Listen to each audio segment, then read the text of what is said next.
nao kokota complexe te bango balingi ba tapage bango balata ba fete mama yo poko lata pe tapage na ndenge no pe na kwena ona mokili na yo batambongo kututi lelo ba oluka mbongo mutu asala griffe ti lelo asala ka ko tene ko misaka collection asika le pona le soka ki vie zo continuer ka kezo sukate siko yo longo suki sa vino poani tata mo sin Afrika zo bela wana tindaka chaque veille mo ba 500 ba 300 ba 400 mais yo mo kata sapato ya $20 ya pambo somba ate depuis ko somba sapato jour a suko somba sapato mokoni manteau ya kayu penda 5 ans et umele ezalaka moto lokuta changer manteau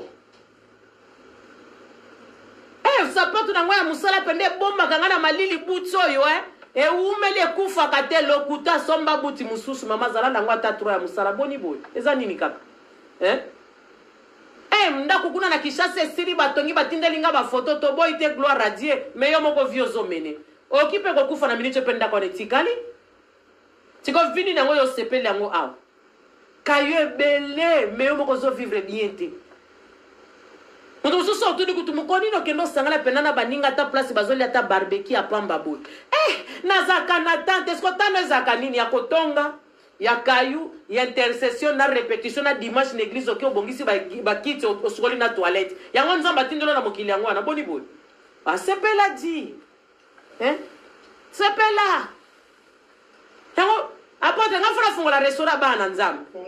na ofungola ka restaurant ba chrétien bongo boya te na bando betere bino ba porte na église chaque samedi ba chrétien fo bana na restaurant fona fungola restaurant ba chrétien et buna osala soirée ya ba chrétien soki boyete na ko yako tikela bino ba ticket na ba église na bino nyonso boni boy Yesu masia babi miracle liboso asala na kati ya fête place batu ba osepela o abongola mai na vino ba bisa bongola ke na kati na église to batu bazaki na kati ya babenga uni na kati ya jeûne de prière na fête miracle liboso Jésus asala na kati ya fête place batu bazo sepela mais le loko sepela bana nzambe zakasute ka kolela na kolela nazo zela prophète olobini nzamba lobini nzamba sia loba otanga liloba nete nyoso asia kokisa na kati eza na kati kuna problème nyoso za nango situation solution nango eza na kati ya Bible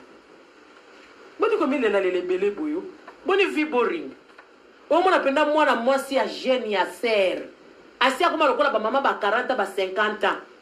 siko ata siko zo luka libala ngo frère penda ko lingonde amona deja le kana siko ngakutu mama ya 49 ba mona ngalo ko mona ba 30 kingani na ba sia ba 40 et pour toujours na tata za toujours ko jeune nanga tika la sima na ndeni biso peka kana mulongo mango lit contre